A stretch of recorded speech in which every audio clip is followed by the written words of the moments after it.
ठीक है, तो यहां पे देखते हैं कि यदि आपको क्वेश्चन यहां पे दिया जाता है इस प्रकार से कि दो प्रतिरोधक का समतुल्य मान श्रृंखला में जुड़ा होने पर 25 ओम है। तो बोल रहा है कि इस प्रकार से दो प्रतिरोधक है, यदि ये श्रृंखला में जुड़े हुए हैं तो इनका समतुल्य मान कितना है, यहाँ पे 25 ओम है। और यदि ये दोनों प्रतिरोधक जो हैं समांतर में जुड़े हुए हैं तो इनका समतुल्य मान कितना है, यहाँ पे 6 ओम है। तो प्रतिरोधों का मान ज्ञात कीजिए। तो जब भी इस तरह का क्वेश्चन आएगा ना, तो आप कैसे बनाना है, ऑप्शन से बनाना है। तो पहले देख लो, श्रेणी क्रम आसान होता है ना। श्रेणी क्रम में समतुल्य मान किसके बराबर होता है, योगफल के बराबर होता है। तो देखियो 20 और 5 कितना हो जाएगा, 25। ठीक है, 10 और 20 25 होगा क्या, तो ये तो हो नहीं सकता, ये एक बार के लिए हो सकता है। यहां पे देखेंगे 10 और 15 कितना हो सकता है, 25, ये भी हो सकता है। 5 और 15 25 हो सकता है क्या, तो यानी आंसर इन दोनों में से ही कोई आएगा। ठीक, तो इन दोनों में से यदि कोई आंसर आएगा तो अब आपको देखना पड़ेगा समांतर। तो समांतर में हम दो प्रतिरोधों के लिए क्या लिखते हैं, R1 इंटू R2 और R1 प्लस R2। याद आ रहा है। तो क्या करोगे, दो का गुणनफल करोगे, तो गुणनफल करोगे तो सीधा सीधा गुणा कर देना है ना। तो 20 गुणित 5 करेंगे तो कितना हो जाएगा, 100। और 20 धन 5 करेंगे तो कितना हो जाएगा, 25। तो कितना आएगा, कितना आना चाहिए, तो ये होगा नहीं, तो ये नहीं होगा, तो फिर यही होगा, है कि नहीं। तो इसमें यदि देखेंगे तो 10 गुणित 15 कितना हो जाएगा, 150। और 10 धन 15 कितना होगा, 25, भाग दोगे तो कितना आएगा। तो समांतर में समतुल्य मान कितना आ रहा है, 6, और श्रेणी में कितना आ रहा है, 25। तो यही आंसर आएगा। तो इसको ऑप्शन से बनाना है। यदि इसको हम सॉल्व करने के लिए बैठेंगे तो काफी समय लगेगा, तो इसलिए आपको किससे बनाना है, इसको ऑप्शन से बनाना है। ठीक है, इसके बाद में नेक्स्ट क्वेश्चन देखिए। तो ये तो सिंपल है, सबको पता होगा, है ना। तो क्या बोल रहा है कि R ओम के n प्रतिरोधों को श्रेणी क्रम में संयोजित करने पर, तो ऐसे यहां पे जो प्रतिरोध हैं, बहुत सारे प्रतिरोध हैं हमारे पास में ऐसे, और सभी समान मान के, सभी का मान कैसा है, समान, इनकी संख्या कितनी है, n। तो R ओम के n प्रतिरोधों को हम श्रेणी क्रम में संयोजित करेंगे तो इनका समतुल्य प्रतिरोध क्या होगा। तो R को कितने बार जोड़ोगे आप, n बार जोड़ोगे। तो जोड़ना और गुणा करने का मतलब एक ही होता है। ठीक है, तो R को n बार जोड़ो या फिर R को n से गुणा कर दो, एक ही मतलब होता है ना। जैसे आप 4 को 3 बार जोड़ोगे तो कितना आएगा, 12। 4 को 3 से गुणा कर दोगे तो भी कितना आएगा। तो जोड़ना और गुणा करना एक ही मतलब होता है। ठीक है, तो यहां पे हम देखेंगे कि इसका समतुल्य प्रतिरोध कितना हो जाएगा, आई बात समझ में। तो n इंटू आर हो जाएगा, तो ये हमारा आंसर आ जाएगा।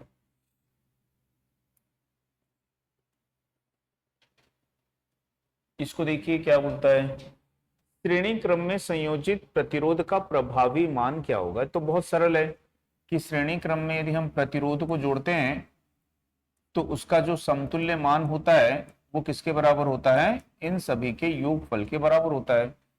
तो इन सभी को आपको क्या कर देना है, सीधा सीधा जोड़ देना है। ठीक है, तो 7 3 10 का शून्य ले लोगे, 4 3 7 2 9 और एक क्या होगा, 10 हो जाएगा। तो 100 ओम इसका मान आ जाएगा यहाँ पे। ठीक, समांतर में ही तकलीफ होती है, थोड़ा सा एलसीएम वगैरह लेके बनाना पड़ता है, श्रेणी में तो आप तुरंत बना लोगे, है ना। 10 ओम प्रतिरोध के एक तार को मोड़कर वृत्त बनाते हैं। तो जैसे एक तार है ये हमारे पास में, कितने ओम का है, 10 ओम। अब इसको मोड़ करके हमने क्या बना लिया, एक वृत्त बना लिया। तो वृत्त के किसी एक व्यास, तो वृत्त का मान लो यहां पे कोई व्यास है ये, तो इसके दो बिंदु, एक बिंदु ये हो गया, एक बिंदु ये हो गया। तो इन दोनों के मध्य का प्रतिरोध आपको निकालना है। तो जब हम यहाँ पे देखेंगे कि यदि ये व्यास है तो व्यास वृत्त को क्या करता है, दो बराबर भागों में विभाजित करता है, यानी अर्धवृत्त में विभाजित करता है। तो इसका मतलब है कि यहां से यहां का वायर क्या हो जाएगा, इसका आधा हो जाएगा, तो इसका प्रतिरोध कितना हो जाएगा, यहां से यहां का वायर आधा हो जाएगा, तो इसका प्रतिरोध कितना होगा। तो अब देखेंगे कि इस बिंदु पर और इस बिंदु पर ये दोनों कैसे जुड़े हुए हैं, एक दूसरे के साथ में समांतर में जुड़े हुए हैं। तो समांतर में समतुल्य प्रतिरोध आपको निकालना है, तो 5 और 5 का समांतर क्या हो जाता है, 5/2, यानी कि 2.5, है ना। समांतर में क्या लिखते हैं, R/N, तो 5/2 लिखोगे तो सीधे उसको बना सकते हो आप, ठीक।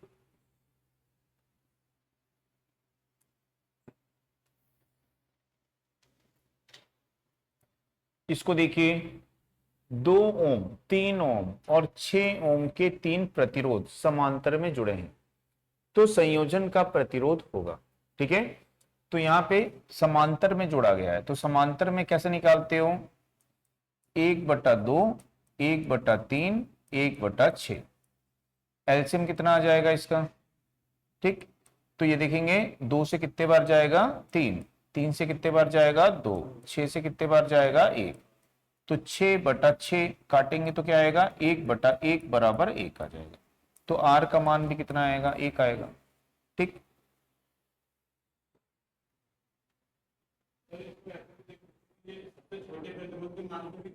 हाँ, सबसे छोटे प्रतिरोध यानी एक, सबसे छोटा प्रतिरोध क्या है, 2, तो उसके मान से भी कम होगा, तो उसके मान से भी कम कौन है, एक ही है सिर्फ, तो भी लगा सकते हो, ठीक है। हल करेंगे तो ऐसे, और लॉजिक लगाएंगे तो जो आप बोल रहे हैं वैसे लगा देंगे कि समांतर में समतुल्य प्रतिरोध क्या होता है, सबसे छोटे प्रतिरोध से भी कम हो जाता है। तो 2 ओम से कम कौन है, यदि 2 ओम से कम यदि 2 होते तो हमको गणना करनी पड़ती, 2 ओम से यदि एक ही कम है तो हम सीधा टिक लगा के आगे बढ़ जाएंगे, ठीक है ना।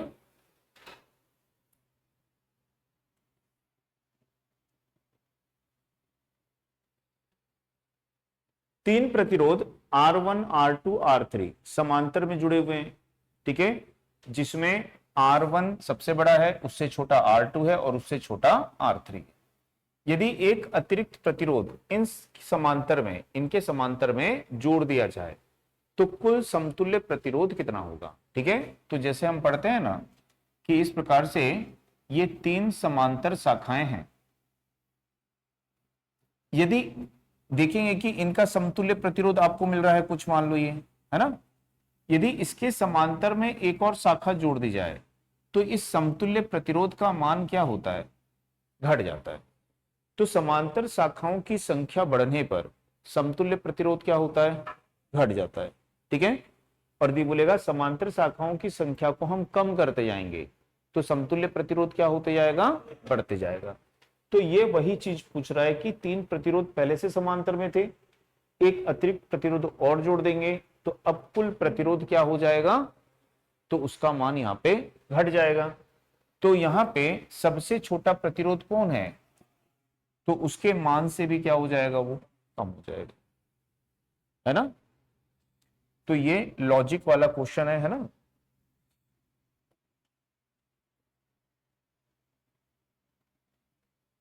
इसमें देखिए, दो प्रतिरोध R1 और R2 विद्युत स्रोत के समांतर में जुड़े हैं, R1 का मान R2 से 4 गुना है।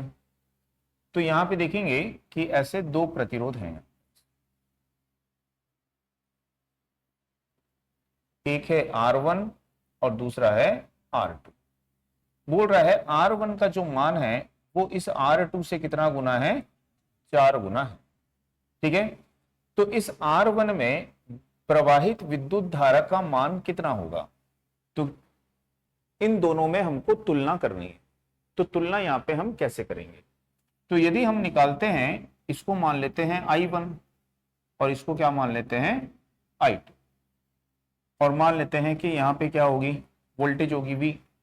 तो यदि हम I1 निकालेंगे तो क्या लिखेंगे, V/R1, यानी कि हम लिखेंगे V/4R2, है ना। R1 का मान कितना है, R2 का 4 गुना है। यदि हम I2 का मान निकालेंगे तो क्या लिखेंगे, V/R2। तो ये दो समीकरण बन जाएंगे ना। तो इन दोनों की तुलना करना है, तो भाग दे दो, I2 को भाग दे दो किससे, I1 से।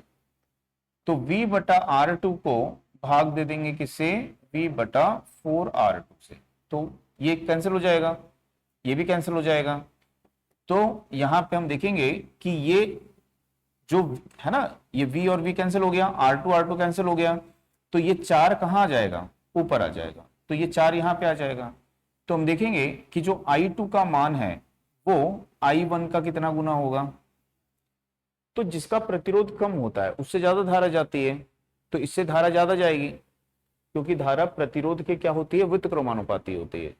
तो यदि धारा प्रतिरोध के व्युत्क्रमानुपाती है तो जिसका प्रतिरोध कम है उसकी धारा, तो किसका प्रतिरोध कम है, तो कितना कम है, इससे 4 गुना कम है, तो इसमें 4 गुना ज्यादा धारा जाएगी, या बोलेंगे इसमें कितनी जाएगी, तो इससे 4 गुना कम धारा जाएगी। ठीक है, तो दो तरह से बोल सकते हैं कि I2 में ज्यादा धारा होगी I1 का 4 गुना, या बोल सकते हैं कि I1 में जो धारा जाएगी वो I2 का 1/4 होगी। अब इसके अनुसार जो ऑप्शन दिया है उसको देखेंगे, तो बोल रहा है कि I2 की, तो यहां पे क्या बोल रहा है, R1 में प्रवाहित धारा, तो R1 में जो प्रवाहित धारा है वो I1 है, तो वो कितना है, I2 का, तो I2 का क्या है, 1/4 है। ठीक है,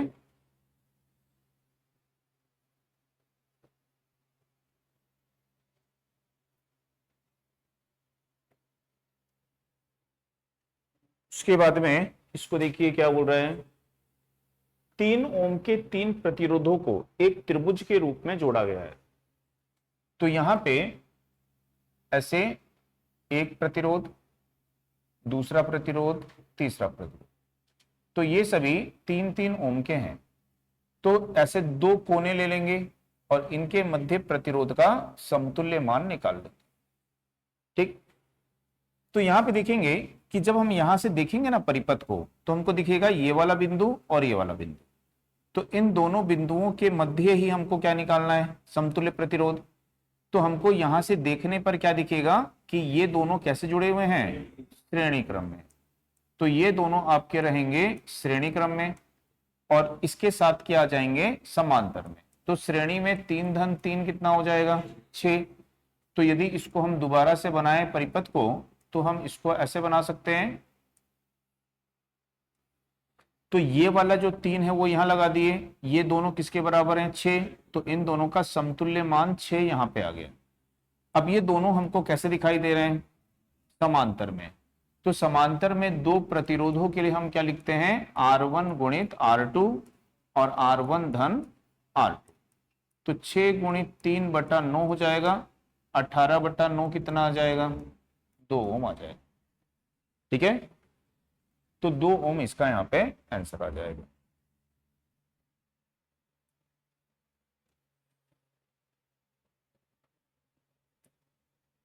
उसके बाद में इसको देखिए, R तथा 2R ओम के 2 प्रतिरोधकों को समांतर में जोड़ा गया है।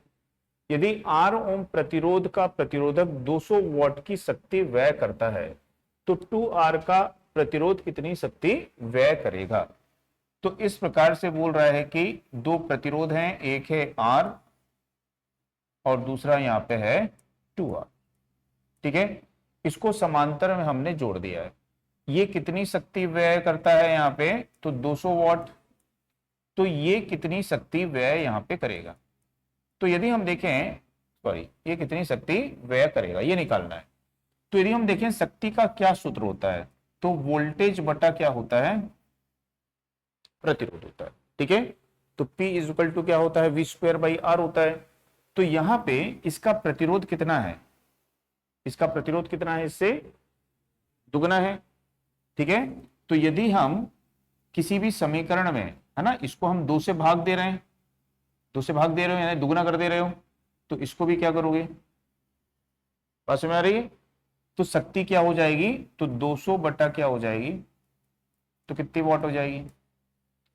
तो सीधी सी बात है कि भाई शक्ति जो होती है वो प्रतिरोध के साथ कैसे संबंध में होती है, व्युत्क्रमानुपाती होती है ना। शक्ति जो है प्रतिरोध के साथ कैसी होती है, व्युत्क्रमानुपाती होती है। कब, जब वोल्टेज का मान स्थिर होता है। तो यदि वोल्टेज का मान स्थिर है तो शक्ति जो है वो प्रतिरोध के व्युत्क्रमानुपाती है। ठीक, तो बोल रहा है कि प्रतिरोध को कितना कर रहे हो आप, दुगना कर रहे हो। तो यदि इसको दुगना कर दोगे तो ये क्या हो जाएगा, आधा हो जाएगा। ठीक है, तो यदि हम आर ओम में देखते हैं 200 वाट है, यदि आर ओम रहता है तो 200 वाट होता है, तो यदि इसको दुगना कर देंगे तो ये कितना हो जाएगा, 100 वाट हो जाएगा। अगली बात समय, नहीं तो फिर हमको अलग अलग समीकरण बना के फिर उसकी गणना करनी पड़ेगी, तो समय ज्यादा लगेगा, तो हमको समय भी बचाना होता है। यदि हम गणना के हिसाब से देखें तो हमको लिखना पड़ेगा P1 R1 एक समीकरण बन जाएगा, दूसरा P2 V स्क्वायर R2 ये दूसरा समीकरण बन जाएगा। ठीक है, और फिर हम देखेंगे दोनों का अनुपात ले लेंगे, तो हम लिखेंगे P2 बटा P1 तो बराबर क्या हो जाएगा यहाँ पे R1 अपॉन R2, ऐसे आ जाएगा ये, है ना। इसको भाग दोगे तो ये क्या आ जाएगा, P2 बटा P1 R1 बटा R2 आ जाएगा। अब हमको निकालना है P2, तो इसको तिर्यक गुणा कर दो, यहाँ पे P1 आ जाएगा, तो P1 कितना है, 200 वाट है। R1 का मान कितना है, R है। R2 का मान कितना है, 2R है। तो R कट जाएगा, 2 से भाग दोगे तो कितना आ जाएगा। तो इसमें समय लगेगा, है ना, हमारे पास में समय कम होता है, तो हमको सीधा सीधा याद रखना है कि भाई शक्ति जो है वो व्युत्क्रमानुपाती होती है प्रतिरोध के। यदि वोल्टेज है स्थिर और यदि हम प्रतिरोध को दुगना करेंगे तो शक्ति क्या हो जाएगी, आधी हो जाएगी। तो ये आपको याद रखना है कि शक्ति जो है वो प्रतिरोध के व्युत्क्रमानुपाती है। ठीक है, तो हम यदि वोल्टेज स्थिर है तो उसको हम ऐसे लिख सकते हैं समीकरण को, यदि हम प्रतिरोध को दुगना करेंगे तो शक्ति आधी हो जाएगी। प्रतिरोध को 3 गुना कर दोगे तो शक्ति 1/3 हो जाएगी, 4 गुना करोगे तो 1/4 हो जाएगी। यदि आपको बोलता है प्रतिरोध को आधा कर दोगे तो शक्ति दुगनी हो जाएगी। आई बात समझ में। तो इस तरह से लॉजिक आपको यहां पे यूज करना है।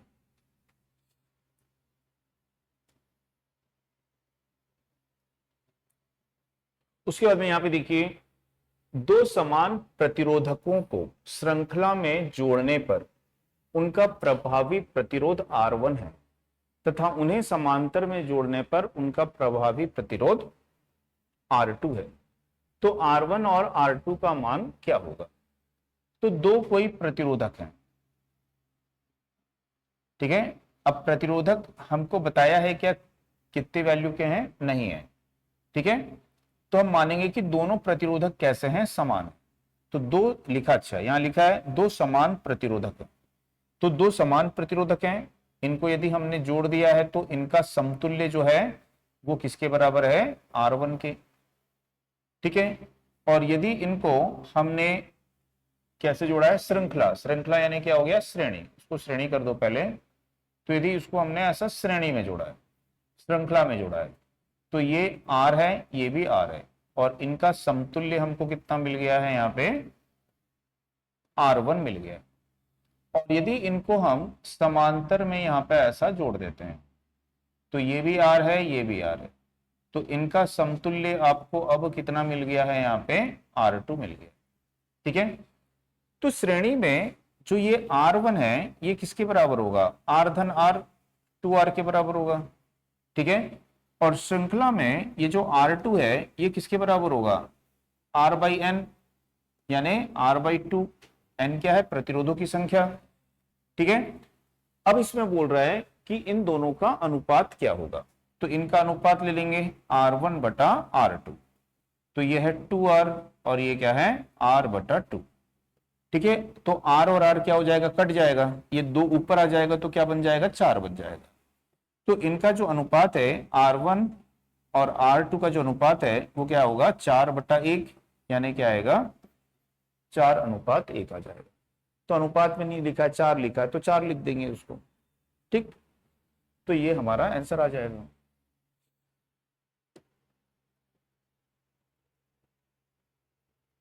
इसके बाद में नेक्स्ट देखिए, 4 ओम और 5 ओम के 3 प्रतिरोधकों को पार्श्व, देखो शब्दों का भी मीनिंग आपको समझते चल रहा है कि पार्श्व यदि लिखा है तो उसका मतलब क्या होता है, पैरेलल। तो 4 ओम 5 ओम के 3 प्रतिरोधकों को पाशर में संयोजित किया गया है, तो संयोजन का कुल प्रतिरोध क्या है? ठीक है, तो अब इसको पढ़ना भी ध्यान से है। क्वेश्चन को क्या दिया है? 4 ओम और 5 ओम के 3 प्रतिरोधक, तो 4 ओम हो गया ये, ठीक, और 5 ओम के 3 प्रतिरोधक, 5 ओम के, तो ये 5 ओम का एक, 5 ओम का दूसरा, 5 ओम का तीसरा, इनको समांतर में संयोजित किया गया है ना। नहीं तो हम जल्दी में पढ़ेंगे तो क्या लिखेंगे? 4 ओम का और 5 ओम का, ऐसा, ठीक है, ऐसा कर देंगे तो गलत हो जाएगा। तो उसको ध्यान से पढ़ना है। क्या लिखा है? 4 ओम और 5 ओम के 3 प्रतिरोधक समांतर में संयोजित किया गया है, तो इनका समतुल्य प्रतिरोध क्या होगा? ठीक है, तो यहां पे यदि हम इन तीनों का निकालेंगे समांतर में, तो क्या लिखेंगे? 5/3 हो जाएगा। ठीक है, तो इसके साथ में इसको जोड़ देंगे ऐसा, तो ये हो गया 4 और ये हो गया 5/3। तो दो प्रतिरोध हो गए तो हल करना आसान हो गया आपके लिए। तो R1 इंटू R2 हो गया ये, ठीक है, और R1 धन R2, तो R1 into R2, R1 plus R2 हो गया। ठीक, तो अब इसको हल कर लोगे आप, तो 5 चौक कितना होगा? 20/3। ठीक है, इसका गुणा करोगे तो 4 3 कितना आ जाएगा? 12, 12 और 5 कितना हो जाएगा? 17/3, है ना। जब ऐसे होता है तो सीधा गुणा कर लेते हैं, एलसीएम कितनी नहीं आता है उसका, है ना। तो 4 3 12 और 5 17/3, ये 3 3 कट जाएगा ना, तो क्या बचेगा यहाँ पे? 20/17 ओम बच जाएगा। ठीक, तो क्वेश्चन को ध्यान से पढ़ना है, क्योंकि उसमें भी कई बार वो ऐसा दे देता है जैसे कोई पजल हो, पजल के समान दे देता है कि पढ़ते समय यदि ध्यान से नहीं पढ़े तो फिर हड़बड़ी हो गई। और इसीलिए मैं बोलता हूं जब भी एग्जाम देने जाना है तो पहले सो जाओ रात को, नहीं तो रात भर भी पढ़ रहे हैं, सुबह उठ के भी पढ़ रहे हैं, वहां पे तो दिमाग काम ही नहीं कर रहा है एग्जाम में, क्योंकि दिमाग को तो आपने पूरा भर दिया है ना, पूरा कचड़ा भर दिया उसके अंदर। पढ़ाई कब तक होती है? एक दिन कल एग्जाम है तो आज 10 बजे तक रात तक पढ़ लो जितना भी पढ़ना है, उसके बाद आराम से सो, फ्रेश माइंड से जाओ, तो दिमाग अच्छे से काम करेगा वहां पे।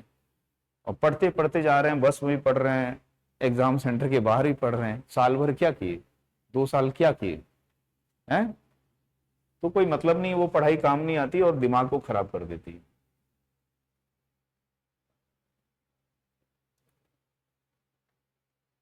ठीक, अब यहां पे देखिए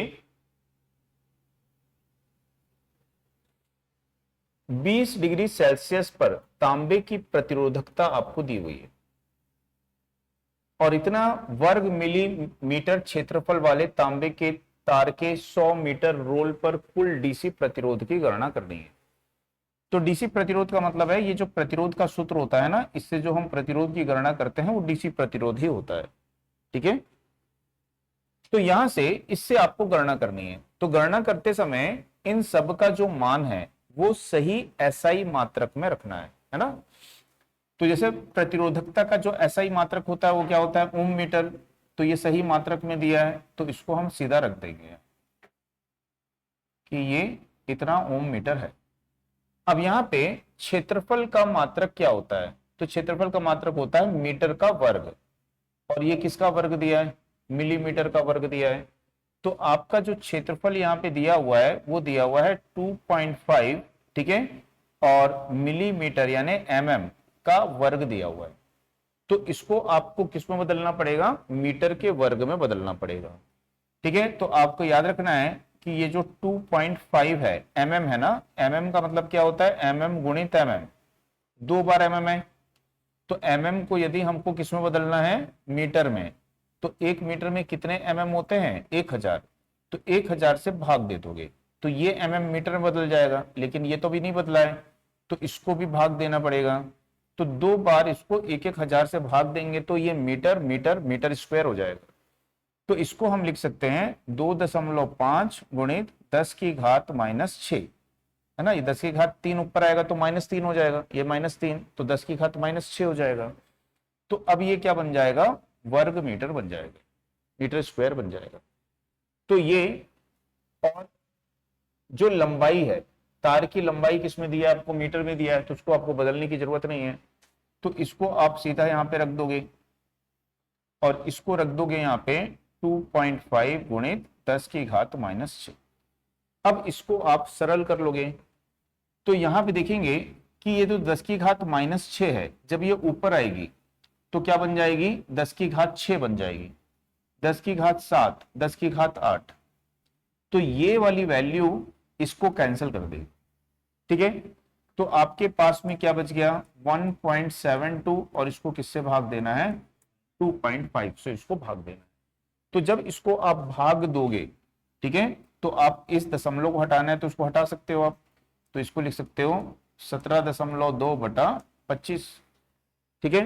तो इसको जब भाग दोगे तो एक से क्या आएगा, कम आएगा, तो कितने बार वो भाग जाएगा, कितने बार जाएगा, तो 25, 25 सत्ते कितना होता है 175, तो 7 से कम रहेगा, 1.72 है वो, तो 175 से कम रहेगा, तो 7 से कम देखना है, 7 से कम। तो ये 7 बार है, तो ये तो हो नहीं सकता है, ये तो बहुत ही कम है, ये भी नहीं हो सकता है, ये ज्यादा है, ये नहीं हो सकता है, तो क्या आएगा, ठीक है, क्योंकि भाग देने का उतना समय नहीं है ना। यदि हम 175 को भाग देते हैं 25 से तो कितने बार जाता है, 25 छक्के कितना होता है 175, तो 6 बार जाता है वो, ठीक है। लेकिन इसकी वैल्यू क्या है वहां पे, उससे कम है, तो आंसर कितना आएगा, देखो भाग दे के कितना आ रहा है, कितना आ रहा है, भाग दिए, भाग दो, 17.2 को 25 से भाग दे के देखो कितना आता है, आया आंसर सही।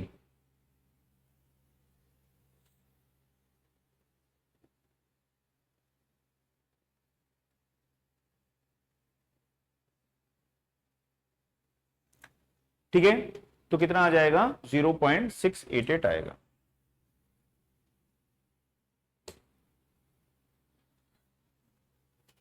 इसके बाद में देखिए, तो आपको हमेशा याद रखना है, नहीं याद रहता है ना तो याद रखो कि भाई mm² को हम मीटर स्क्वायर में कैसे बदलेंगे। तो mm² को मीटर स्क्वायर में बदलने के लिए 10⁻⁻6 से गुणा करो, ठीक है। mm² को मीटर स्क्वायर में बदलने के लिए 10⁻⁻6 से क्या करोगे, गुणा करोगे।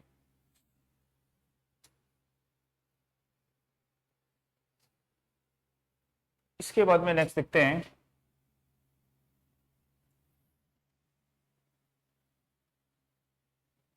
निम्न में से किस ताम्र संवाहक का विद्युत प्रतिरोध सबसे कम होता है। तो इनमें से कौन सा ताम्र संवाहक है जिसका विद्युत प्रतिरोध सबसे कम होगा, ठीक है। तो प्रतिरोध का सूत्र आपको पता है, तो उसी से आप निर्धारित करोगे, L बटा क्या होता है A, ठीक है। अब ताम्र संवाहक यदि है यानी कॉपर कंडक्टर है, तो सभी के लिए इसका मान कैसा होगा, समान। तो प्रतिरोध किस पर निर्भर करेगा, लंबाई और क्षेत्रफल पर निर्भर करेगा, ठीक है।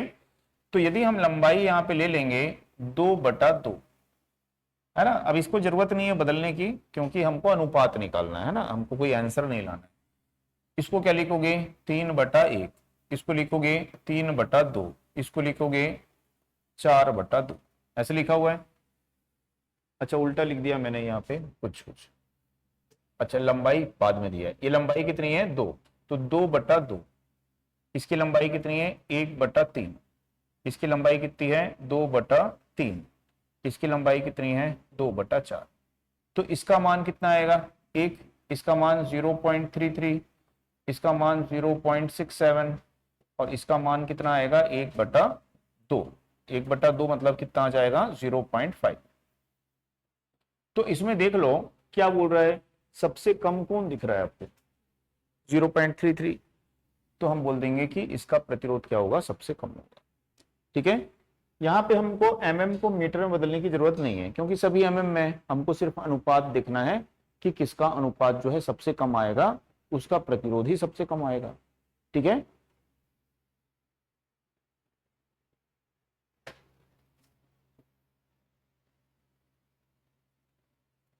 इसके बाद में देखिए यहां पे क्वेश्चन दिया है कि ये आपको दे दिया है ओम सेंटीमीटर, पढ़ते समय ध्यान देंगे ना, बहुत गड़बड़ करते हैं क्वेश्चन बनाने वाले। ये क्या है? प्रतिरोधकता है। प्रतिरोधकता की इकाई क्या होती है? ओम मीटर। ये आपको किसमें दिया हुआ है? क्षेत्रफल की इकाई क्या होती है? मीटर वर्ग। ये किसमें दिया हुआ है? एमएम वर्ग। किलोमीटर की जगह क्या होता है? मीटर।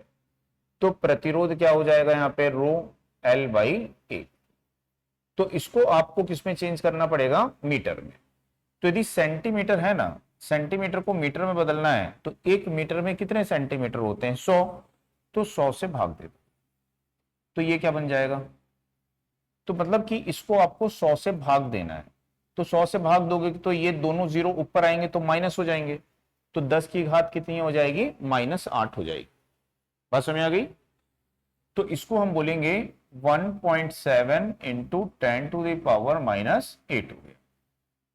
अब ये mm स्क्वायर है। अभी मैंने बताया था कि यदि mm स्क्वायर है और उसको मीटर स्क्वायर में बदलना है तो आपको 10 की घात -6 से गुणा करना पड़ेगा, तो ये मीटर स्क्वायर हो जाएगा।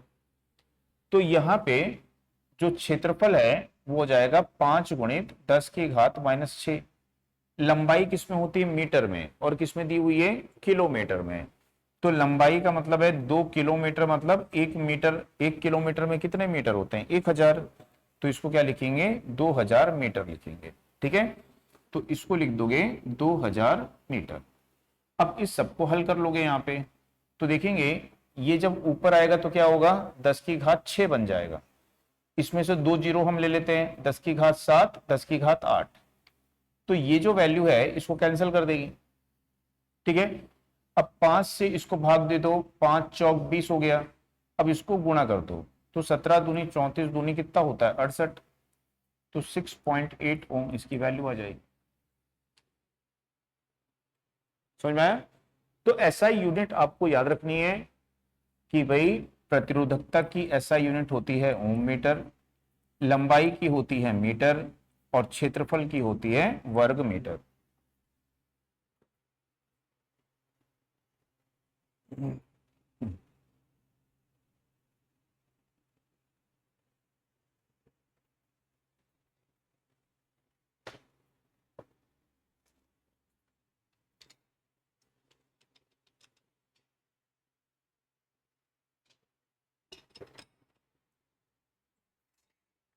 नोट कर लिए?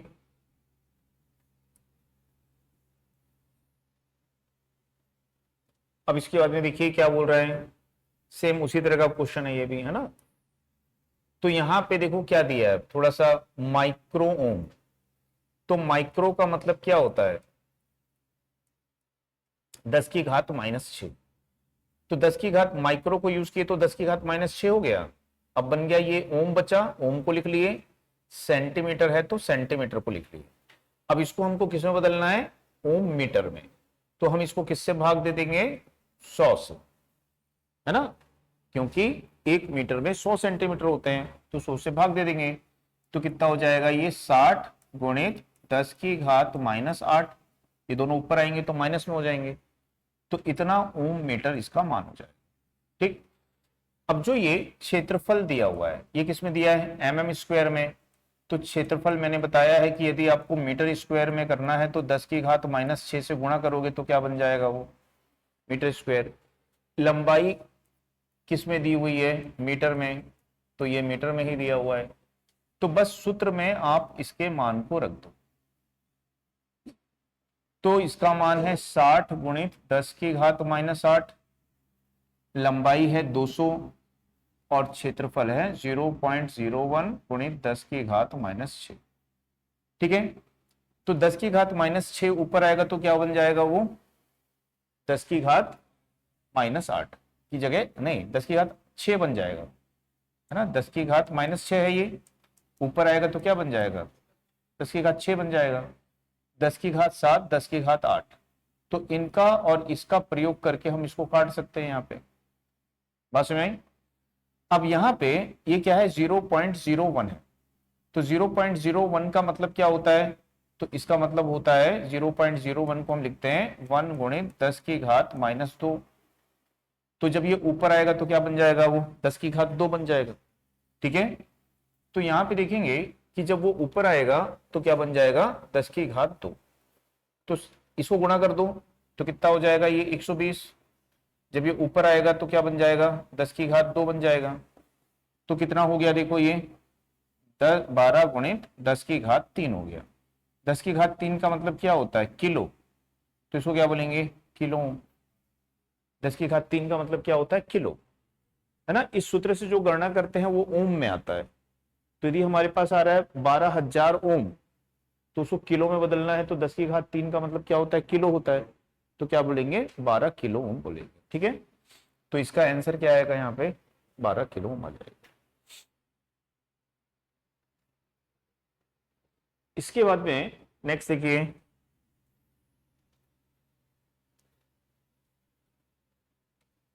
मैग्नीन के तार के एक टुकड़े में, मैग्नीन के तार के एक टुकड़े में 1.5 ओम का प्रतिरोध है। ठीक है, तो ये मैग्नीन है, मैग्नीन, और इसका तार का टुकड़ा जो है इसका प्रतिरोध कितना है, 1.5 ओम। लेड का विशिष्ट प्रतिरोध, ये है लेड। ठीक है, और लेड का जो विशिष्ट प्रतिरोध है वो मैग्नीन के विशिष्ट प्रतिरोध का कितना गुना है, 20 गुना है। तो लेड का जो विशिष्ट प्रतिरोध है वो इस मैग्नीन के विशिष्ट प्रतिरोध का कितना गुना है, 20 गुना है। समझ में आया। तो लेड का विशिष्ट प्रतिरोध बराबर क्या है, मैग्नीन के विशिष्ट प्रतिरोध का 20 गुना है। तो बोल रहा है कि उसकी 1/3 लंबाई और 1/3 व्यास वाले लेड के तार का प्रतिरोध निकालना है। तो लेड के तार का प्रतिरोध निकालना है जिसकी लंबाई कितनी है, तो 1/3 है। मैग्नीन की लंबाई का कितना है, वो 1/3 है। ठीक है, सॉरी 1/3 है, और व्यास भी कितना है, 1/3। तो इसका जो व्यास है, व्यास या त्रिज्या का मतलब एक ही होता है, मैंने बताया है। हम यदि बोलेंगे व्यास 1/3 है तो त्रिज्या भी कितनी होगी, 1/3 होगी। तो हम त्रिज्या ले लेते हैं। तो यहां पे व्यास 1/3 है, मतलब इसकी जो त्रिज्या है वो भी क्या है, 1/3। तो आपको क्या निकालना पड़ेगा, इसके क्षेत्रफल, कि इसकी तुलना में इसका क्षेत्रफल कितना है। तो क्षेत्रफल का क्या सूत्र होता है, पाई आर स्क्वायर होता है ना। तो यदि इसकी त्रिज्या कितनी है, 1/3 है, तो 1/3 का वर्ग कितना होता है, ठीक है, 9 हो जाएगा। तो इसका क्षेत्रफल क्या है, उसके क्षेत्रफल का 1/9 है। बात समझ आ गई। तो इसका क्षेत्रफल क्या है, 1/9 है। ठीक, तो इस चीज का आपको ध्यान रखना है। फिर मैंने एक शॉर्ट फार्मूला आपको बताया था कि प्रतिरोध में परिवर्तन आपको यदि निकालना है कितना हुआ है, तो प्रतिरोधकता में कितना परिवर्तन है गुणित लंबाई में कितना परिवर्तन है बटा क्षेत्रफल में कितना परिवर्तन है, क्षेत्रफल में कितना परिवर्तन है, और ये है आपका नया प्रतिरोध और ये है आपका पुराना प्रतिरोध। ठीक है, तो पुराना प्रतिरोध यानी 1.5 हो गया। प्रतिरोधकता में कितना परिवर्तन है, 20 गुने का। लंबाई में कितना परिवर्तन है, 1/3 का। क्षेत्रफल में कितना परिवर्तन है, 1/9। तो इसको जब हम सरलीकरण करके और अच्छे से लिखेंगे तो इसको हम ऐसे लिखेंगे 1/3 और 9/1। ठीक, अब इसको आप हल कर लो। तो 3 से कितने बार जाएगा, 3, तो है ना, ये 0 पॉइंट से कैंसिल हो जाएगा। 15 तिया 45 दूनी 90, तो 90 ओम इसका आंसर आ जाएगा। समझ में आया। तो इस तरह से आपको निकालना है। तो सबसे पहले देखना है कि प्रतिरोधकता कितनी परिवर्तित हो रही है, लंबाई कितनी परिवर्तित हो रही है, क्षेत्रफल कितना है। फिर इस शॉर्ट फार्मूले में आपको वैल्यू को रखना है और वैल्यू को रख के उसको बना देना है। ठीक है, तो ये क्वेश्चन थोड़ा सा लंबा इसलिए हो गया है क्योंकि इसमें हमको क्या दिया हुआ है, त्रिज्या दी हुई है, व्यास दिया हुआ है, उससे हमको क्या निकालना पड़ेगा, क्षेत्रफल निकालना पड़ेगा। ठीक है ना। तो ये सब क्वेश्चन जो है एग्जाम में आए हुए हैं, है ना, ITI वगैरह के। तो यहां पे देखेंगे चांदी के एक तार के टुकड़े का प्रतिरोध 1 ओम है, तो लेड का विशिष्ट प्रतिरोध चांदी से 30 गुना है। वैसे ही बोल रहा है कि भाई यहाँ पे ये सिल्वर है, चांदी है ये, और एक तार का प्रतिरोध, कौन सा प्रतिरोध है, चांदी के एक तार का प्रतिरोध कितना है, 1 ओम है। और लेड का विशिष्ट प्रतिरोध, फिर से बोल रहा है कि भाई इसका विशिष्ट प्रतिरोध चांदी के विशिष्ट प्रतिरोध से कितना गुना है, 30 गुना है। तो लेड का विशिष्ट प्रतिरोध 30 गुना है चांदी के प्रतिरोध से। तो चांदी के 1/3 लंबाई का तार, ठीक है, इसके तार की लंबाई कितनी हो गई, 1/3। 1/3 व्यास, तो व्यास को फिर से 1/3 करेगा, तो व्यास 1/3 मतलब त्रिज्या 1/3। त्रिज्या 1/3 का मतलब क्या होता है, अभी बताया था कि यदि त्रिज्या को आप 1/3 कर दोगे ना, तो क्षेत्रफल आपका कितना हो जाएगा, 1/9 हो जाएगा। ठीक है, तो क्षेत्रफल जो होगा उसमें कितना परिवर्तन आएगा, तो 1/9 का परिवर्तन आएगा। तो वही सूत्र आपको लगना है शॉर्ट, कि न्यू प्रतिरोध क्या होगा, पुराना प्रतिरोध, प्रतिरोधकता में परिवर्तन, लंबाई में परिवर्तन बटा क्षेत्रफल में परिवर्तन। तो पुराना प्रतिरोध है 1, प्रतिरोधकता है 30 गुनी, लंबाई है 1/3, ये है 1/9, तो जाएगा 1 गुणित 30 गुणित 1/3 गुणित 9/1, तो 3 तिया, ठीक है, तो कितना आ जाएगा 90, तो इसका भी 90 यूं आ रहा है। ठीक है ना, तो इस तरह से आपको यहाँ पे देखना है इसको। तो 2 4 5 बार प्रैक्टिस करोगे ना तो अपने आप दिमाग में बैठ जाएगा, है ना, लेकिन प्रैक्टिस करना पड़ेगा, बनाना पड़ेगा उसको, है ना।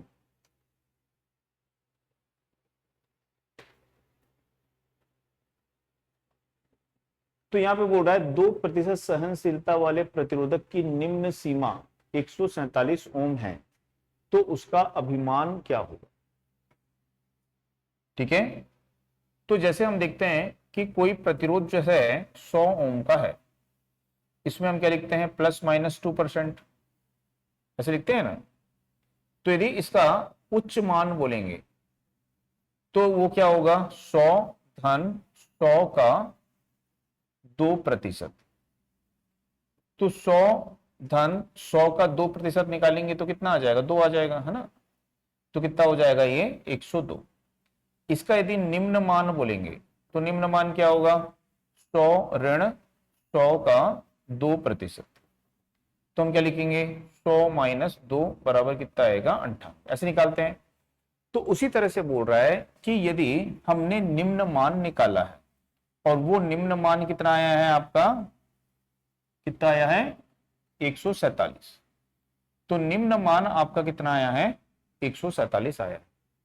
ठीक है, तो इसको यहां रख देते हैं कि निम्न मान आपका आया है 147। ठीक है, तो यहां पे ये हो गया आपका x, है ना, इसका मान हमको नहीं पता है x, और माइनस हो गया x का, ठीक है, 2%। तो आपको क्या निकालना है, यहाँ पे x का मान निकालना है। तो कितना मान का प्रतिरोध होगा वो मान आपको निकालना है, जिसका 2% कितना होगा, 147 होगा। आई बात समझ में। तो इसको आप हल कर लोगे, तो इसका 2% का सूत्र यहां पे रखो और x के मान की गणना कर लो, यहां पे कर लोगे, करके देखो कितनी आती है। तब तक मैं थोड़ा बैठ जाता हूं।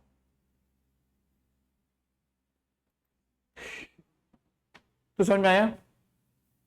तो कैसे बनाओगे इसको, तो आप लिखोगे यहां पे x का 2% का मतलब क्या होता है, ठीक है, तो ये होता है 2x/100, प्रतिशत ऐसे निकालते हैं, है ना।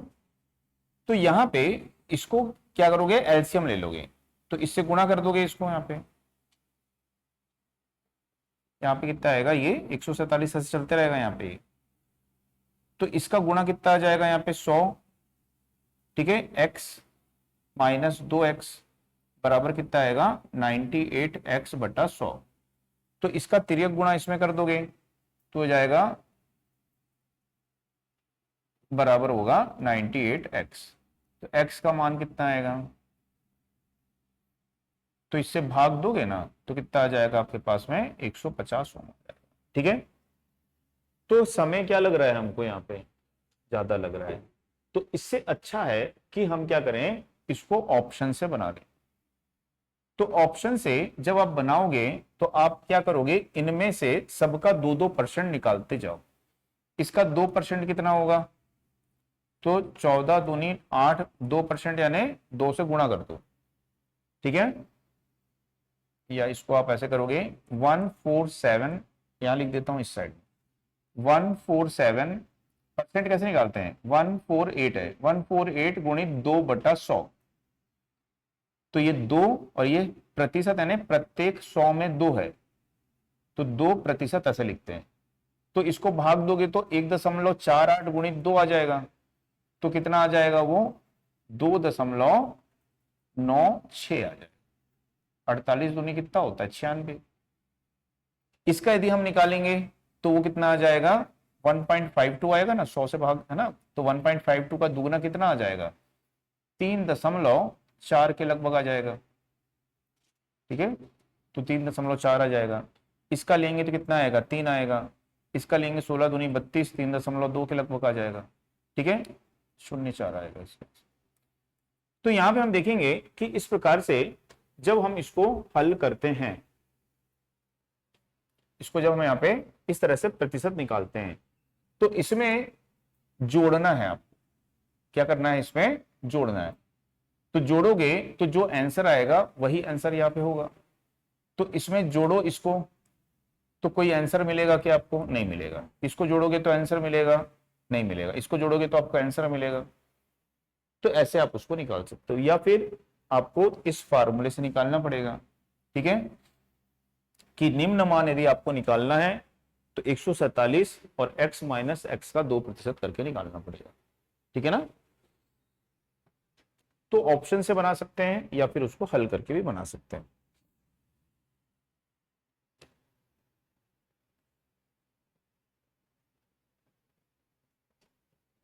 इसके बाद में नेक्स्ट क्वेश्चन देखिए,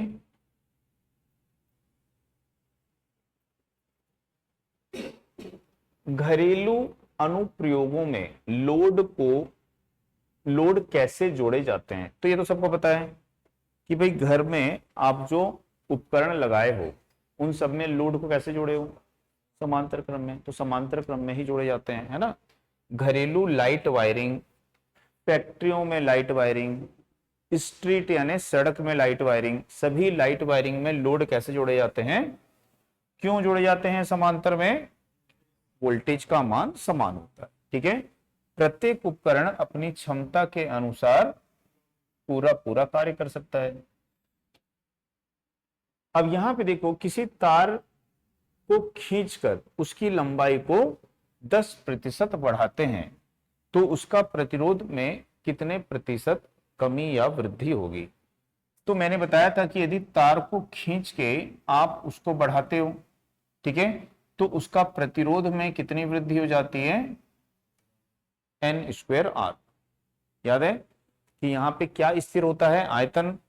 तो जब हम तार को खींच रहे हैं तो उसका आयतन परिवर्तित नहीं हो रहा है, तो उसका प्रतिरोध क्या हो जाता है, पुराना प्रतिरोध, और लंबाई में वृद्धि का वर्ग यहां पे हो जाएगा, ठीक है।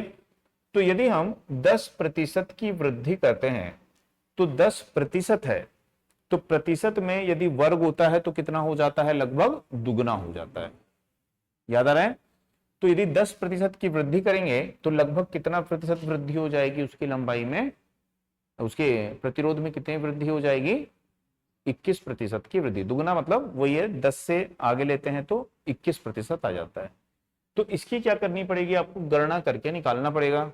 तो गणना करने में लगेगा समय। तो आपको टेबल याद रखनी है, ठीक है, कि जब भी n का वर्ग है और प्रतिशत वृद्धि दी गई है, ठीक है, तो यदि हम देखेंगे कि यहां पे लंबाई में प्रतिशत वृद्धि और प्रतिरोध में वृद्धि, तो ये आपको थोड़ा सा मेमोरी में रखना है। यदि बोलेगा लंबाई में 1% वृद्धि है सॉरी तो प्रतिरोध में कितने प्रतिशत वृद्धि होगी, लगभग लगभग 2%, है ना। यदि ये 2% है तो ये कितना प्रतिशत होगा, यदि ये 4% है तो ये कितना होगा, लगभग लगभग 8%। यदि ये 5% है तो लगभग लगभग कितना होगा, 10%। यदि ये 10% है तो लगभग लगभग कितना होगा, 21% होगा। नहीं तो फिर हमको इसको हल करना पड़ेगा और हल करके उसको निकालना पड़ेगा। ठीक। तो जहां भी वर्ग होता है और प्रतिशत वृद्धि होती है तो वो वर्ग के अनुसार नहीं बदलती है, वो डबल के लगभग होती है। ठीक।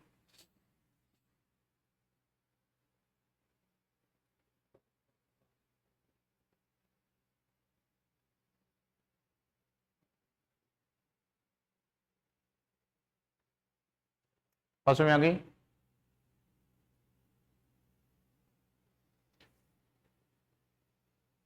अब यदि इसको देखें कि इसके बाद में नेक्स्ट क्वेश्चन क्या है,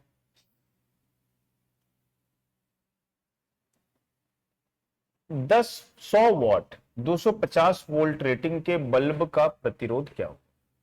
तो बल्ब का प्रतिरोध निकालना है तो पावर का सूत्र यूज करोगे, वी स्क्वायर बटा क्या होता है, आर। तो आर बराबर क्या होता है, वी स्क्वायर बटा पी, है ना। ये दोनों अपने स्थान को चेंज कर लेंगे।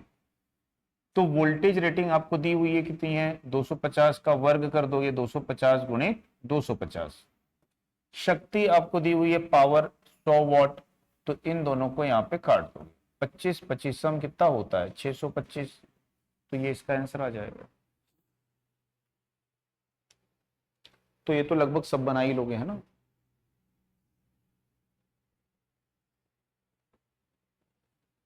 इसके बाद में देखिए दो प्रतिरोध R1 व R2, जिसमें R1 ज्यादा है R2, समांतर क्रम में जुड़े हैं, समतुल्य प्रतिरोध R के लिए निम्न में से क्या सही है।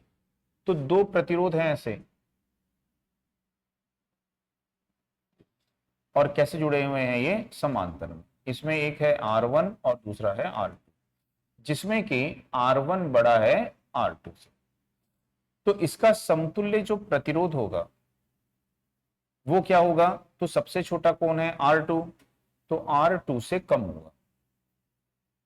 ये पढ़ते हैं ना कि समांतर में समतुल्य प्रतिरोध क्या होता है, सबसे छोटे प्रतिरोध से भी कम होता है।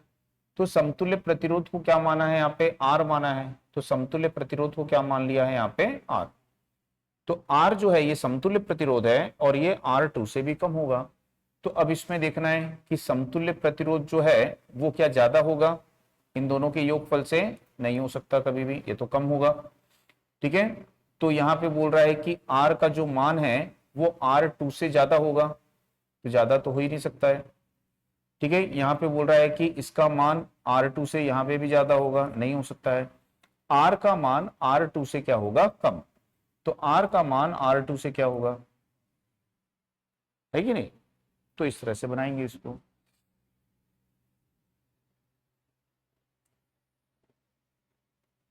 इसको देखिए क्या दिया है, ऋणात्मक तापमान गुणांक का उदाहरण कौन सा पदार्थ है। ठीक है।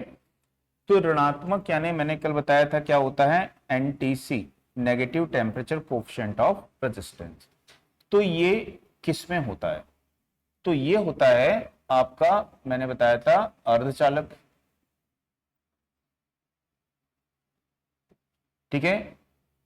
दूसरा बताया था यहाँ पे विद्युत अपघट्य।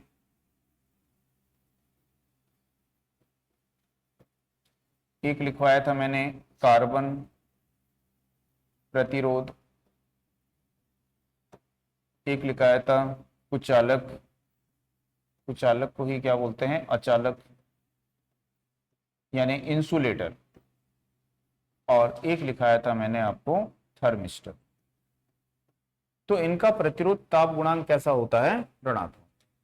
अब ये चालक है, चालक का क्या होता है, पीटीसी। इसका क्या होता है, बहुत कम होता है लेकिन पीटीसी होता है इसका, है ना, कम होता है लेकिन पीटीसी होता है। ये भी क्या होता है, पीटीसी होता है। तो ये सब धनात्मक वाले हैं। ये क्या है, एक अचालक है, और अचालक का क्या होता है, ऋणात्मक होता है। ठीक है।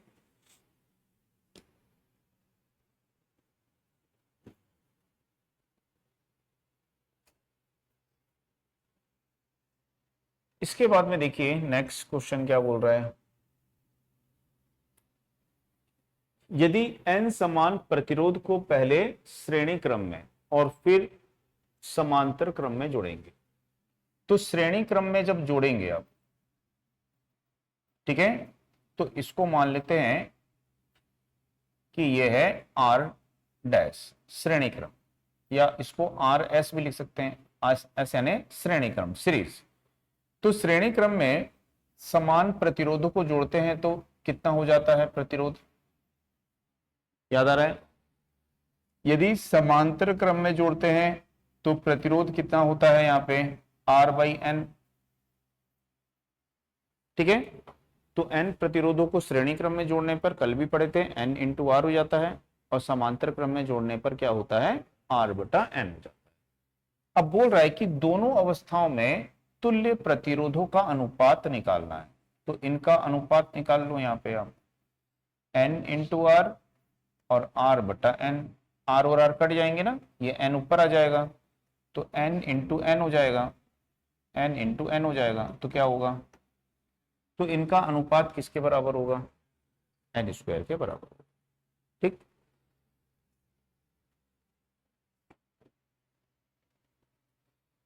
इसके बाद में इसको देखिए क्या बोल रहा है, 200 वॉट 100 वॉट वाले बल्ब के प्रतिरोध कितने हैं R1 R2, तो क्या संबंध इसमें सही होगा, ठीक है। तो यदि हम देखें कि ये दो बल्ब हैं, तो जो बल्ब है पहला, ठीक है, इसमें ये सूत्र होगा, जो दूसरा बल्ब है इसमें भी ये सूत्र होगा। अब इनकी वोल्टेज दी है क्या, नहीं दी है, तो हम क्या मानेंगे कि दोनों की वोल्टेज कैसी है, बराबर है।